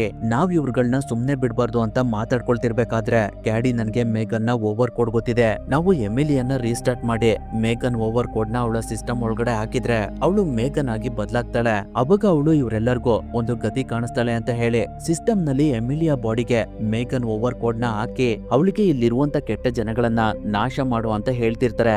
ಆದ್ರೆ ಅಷ್ಟರಲ್ಲಿ ಅಲ್ಲಿಗೆ ಗಾರ್ಡ್ಸ್ ಗಳು ಬಂದು ಮೇಘನ್ ಗೆ ಶೂಟ್ ಮಾಡಿ ಅವಳಿಗೆ ಎಲೆಕ್ಟ್ರಿಕ್ ಶಾಕ್ ಕೊಟ್ಬಿಡ್ತಾರೆ. ಅದರಿಂದ ಮೇಘನ್ ಇದ್ದ ಬಾಡಿ ರೀಸ್ಟಾರ್ಟ್ ಆಗಿ ಅದ್ರೊಳಗಡೆ ಮತ್ತೆ ಎಮಿಲಿಯಾ ಸಾಫ್ಟ್ವೇರ್ ಆಕ್ಟಿವೇಟ್ ಆಗ್ಬಿಡುತ್ತೆ. ಅದರಿಂದ ಎಮಿಲಿಯಾ ಅಲ್ಲಿದ್ದಂತ ಗಾರ್ಡ್ಸ್ ಗಳಿಗೆಲ್ಲ ಹೊಡೆದು ಅವ್ರಗಳನ್ನ ಸಾಯಿಸೋದಕ್ಕೆ ನೋಡ್ತಿರ್ತಾಳೆ. ಅದೇ ಸಮಯದಲ್ಲಿ ಈ ಕಡೆ ಜೇಮ ಬಾಡಿಗೆ ನ್ಯೂರಲ್ ಚಿಪ್ ನ ಕ್ರಿಸ್ಟಿಯನ್ ಕಡೆಯವರು ಇನ್ಸ್ಟಾಲ್ ಮಾಡ್ಬಿಟ್ಟಿರ್ತಾರೆ. ಆದ್ರೆ ಆ ಚಿಪ್ ಒಳಗಡೆ ಮೇಘನ್ ಸೇರ್ಕೊಂಡು ಅವಳು ಜೇಮಗೆ, ಇವಾಗ ನೀನು ನಾನು ಹೇಳ್ದಂಗ್ ಮಾಡು ಅಂತ ಹೇಳಿ ಅಲ್ಲೇ ಪಕ್ಕದಲ್ಲಿದ್ದಂತಹ ಡಾಕ್ಟರ್ಗೆ ಹೊಡೆದು ಅವ್ರ ಕೈಲಿದ್ದಂತಹ ಇಂಜೆಕ್ಷನ್ ನ ಕಿತ್ಕೊಂಡು ಅವಳ ಕೈಗೆ ಹಾಕಿರುವಂತ ಲಾಕ್ ನ ಓಪನ್ ಮಾಡ್ಕೊಂಡು ಕ್ಯಾಡಿನ ಹುಡ್ಕೋದಕ್ಕೆ ಅಂತ ಹೋಗ್ತಾಳೆ. ಇನ್ನೊಂದ್ ಕಡೆ ಕ್ರಿಸ್ಟಿಯನ್ ಮೀಟಿಂಗ್ ನಲ್ಲಿ ಇರ್ಬೇಕಾದ್ರೆ ಅವನಿಗೆ ಏನೋ ಶಬ್ದ ಕೇಳುತ್ತೆ. ಅದೇನಿರ್ಬೋದು ಅಂತ ಅವನು ವಿಂಡೋದಲ್ಲಿ ನೋಡಿದಾಗ ಹೊರಗಡೆ ಎಮಿಲಿಯಾ ಎಲ್ಲಾರ್ನೂ ಸಾಯಿಸ್ತಾ ಇರೋದು ಅವನಿಗೆ ಗೊತ್ತಾಗುತ್ತೆ. ಅವಳು ಇವಾಗ ಯಾರ್ ಕಂಟ್ರೋಲ್ ನಲ್ಲೂ ಇಲ್ಲ ಅನ್ನೋದು ಅವನಿಗೆ ಅರ್ಥ ಆಗುತ್ತೆ. ಈ ಕಡೆ ಜೇಮ ಅವಳು ಕಂಡಿಡ್ದಿರುವಂತ ಟೆಕ್ನಾಲಜಿ ಹತ್ರ ಬಂದು ಅದನ್ನ ಅವಳು ಹಾಕೊಂಡು ಮೇಘನ್ ಸಪೋರ್ಟ್ ಇಂದ ಅವಳ ಹತ್ರ ಬಂದಂತಹ ಗಾರ್ಡ್ಸ್ ಗಳಿಗೆಲ್ಲ ಹೊಡಿತಾ ಇರ್ತಾಳೆ. ಅದೇ ಜಾಗದಲ್ಲಿ ಮೇಘನ್ ಬಾಡಿ ಕೂಡ ಇರುತ್ತೆ. ಅಷ್ಟಲ್ಲಿ ಅಲ್ಲಿಗೆ ಕ್ಯಾಡಿ ಮತ್ತೆ ಕೂಲ್ ಕೂಡ ಬಂದ್ಬಿಡ್ತಾರೆ. ಕ್ಯಾಡಿನ ನೋಡಿ ಜೇಮ ತುಂಬಾ ಖುಷಿ ಪಡ್ತಿರ್ಬೇಕಾದ್ರೆ ಅದೇ ಜಾಗಕ್ಕೆ ಕ್ರಿಸ್ಟಿಯನ್ ಬಂದು ಅವ್ನ್ ಫಿಕ್ಸ್ ಮಾಡಿರುವಂತ ಬಾಂಬ್ ಗಳನ್ನ ಆಕ್ಟಿವೇಟ್ ಮಾಡ್ತಿರ್ತಾನೆ. ಅದನ್ನ ಜೇಮ ನೋಡಿ ಅವಳು ಅವನ ಹತ್ರ ಬಂದು ಅವನಿಗೆ ಹೊಡೆದು ಬಾಂಬ್ ನ ಡಿಫ್ಯೂಸ್ ಮಾಡ್ತಿರ್ಬೇಕಾದ್ರೆ ಕ್ರಿಸ್ಟಿಯನ್ ಅಲ್ಲಿಂದ ಹೋಗ್ತಿರ್ತಾನೆ. ಆದ್ರೆ ಅಷ್ಟರಲ್ಲಿ ಅಲ್ಲಿಗೆ ಎಮಿಲಿಯಾ ಬಂದು ಕ್ರಿಸ್ಟಿಯನ್ ನ ಸಾಯಿಸಿ ಅವನ್ ಕೈನ ಇಟ್ಕೊಂಡು ಹೊರಗಡೆ ಬರ್ತಾಳೆ. ನಂತರ ಆ ಕೈನ ಸಹಾಯದಿಂದ ಮದರ್ ಬೋರ್ಡ್ ಇರುವಂತ ಜಾಗನ ಓಪನ್ ಮಾಡಿ ಮದರ್ ಬೋರ್ಡ್ ನ ತಗೊಳೋದಕ್ಕೆ ಅಂತ ಹೋಗ್ತಿರ್ತಾಳೆ. ಅಷ್ಟರಲ್ಲಿ ಅಲ್ಲಿಗೆ ಮೇಘನ್ ಬಂದು ಎಮಿಲಿಯಾ ಜೊತೆ ಫೈಟ್ ಮಾಡೋದಕ್ಕೆ ಸ್ಟಾರ್ಟ್ ಮಾಡ್ತಾಳೆ. ಅವಾಗ ಅವ್ರ ಮಧ್ಯೆ ದೊಡ್ಡ ಫೈಟ್ ನಡೆಯೋದಕ್ಕೆ ಸ್ಟಾರ್ಟ್ ಆಗುತ್ತೆ. ಬಾಂಬ್ ಬೇರೆ ಬ್ಲಾಸ್ಟ್ ಆಗೋದಕ್ಕೆ ಇನ್ನ ಕೇವಲ 1 ಮಿನಿಟ್ ಮಾತ್ರ ಬಾಕಿ ಇರುತ್ತೆ. ಅಷ್ಟರಲ್ಲಿ ಎಮಿಲಿಯಾ ಮೇಘನ್ಗೆ ಎಲೆಕ್ಟ್ರಿಕ್ ಗನ್ ಇಂದ ಶೂಟ್ ಮಾಡಿ ಮದರ್ ಬೋರ್ಡ್ ನ ಅನ್ಲಾಕ್ ಮಾಡ್ತಾಳೆ. ಅದರಿಂದ ಬಾಂಬ್ ಡಿಫ್ಯೂಸ್ ಆಗಿ ಮದರ್ ಬೋರ್ಡ್ ನಲ್ಲಿರುವಂತ ಪವರ್ ಎಲ್ಲ ಎಮಿಲಿಯಾ ಒಳಗಡೆ ಹೋಗ್ತಾ ಇರುತ್ತೆ. ಆ ಸಮಯದಲ್ಲಿ ಮೇಘನ್ ಜೇಮಗೆ, ನಾನು ಎಮಿಲಿಯಾ ಹತ್ರ ಹೋದಾಗ ನನ್ ಕೈಲಿರುವಂತ EMP ಚಾರ್ಜ್ ರಿಮೋಟ್ ನ ಪ್ರೆಸ್ ಮಾಡಿ ಅವಾಗ ಅದರ ಶಕ್ತಿಯಿಂದ ನಾನು ಮತ್ತೆ ಎಮಿಲಿಯಾ ಇಬ್ರು ನಾಶ ಆಗ್ತೀವಿ ಅಂತ ಹೇಳಿ ಅವಳು ಎಮಿಲಿಯಾ ಹತ್ರ ಹೋಗ್ತಾಳೆ. ಅಷ್ಟೊತ್ತಿಗಾಗ್ಲೇ ಎಮಿಲಿಯಾಗೆ ತುಂಬಾ ಪವರ್ ಬಂದ್ಬಿಟ್ಟಿರುತ್ತೆ. ಆದ್ರೆ ಜೇಮ ರಿಮೋಟ್ ನ ಪ್ರೆಸ್ ಮಾಡಿದ್ರಿಂದ ಮೇಘನ್ ಮತ್ತೆ ಎಮಿಲಿಯಾ ಇಬ್ರು ನಾಶ ಆಗ್ತಾರೆ. ಅದಾದ್ಮೇಲೆ ಜೇಮ AI ಟೆಕ್ನಾಲಜಿ ಎಷ್ಟು ಒಳ್ಳೇದು ಅಷ್ಟೇ ಕೆಟ್ಟದು, ಅದನ್ನ ನಾವು ಒಳ್ಳೆ ವಿಷಯಗಳಿಗೆ ಬಳಸ್ಕೋಬೇಕು ತಗೋಬೇಕು ಅಷ್ಟೇ ಅಂತ ಕೋರ್ಟ್ಗೆ ತಿಳಿಸಿ ಮೇಘನ್ ತರನೇ ಇರುವಂತ ಒಂದು ಗೊಂಬೆನ ಕಂಪ್ಯೂಟರ್ ಒಳಗಡೆ ರೆಡಿ ಮಾಡ್ತಾಳೆ. ಅವಾಗ ಅವ್ರ ಮನೆಯಲ್ಲಿರುವಂತ ಲೈಟ್ಸ್ ಗಳೆಲ್ಲ ಆನ್ ಆಗ್ತವೆ. ಅದನ್ನ ಕ್ಯಾಡಿ ನೋಡಿ ಮೇಘನ್ ನಮ್ಮ ಸುತ್ತಮುತ್ತನೇ ಇದ್ದಾಳೆ ಅಂತ ಖುಷಿ ಪಡ್ತಿರ್ತಾಳೆ. ಅಲ್ಲಿಗೆ ಈ ಮೂವಿ ಎಂಡ್ ಆಗುತ್ತೆ.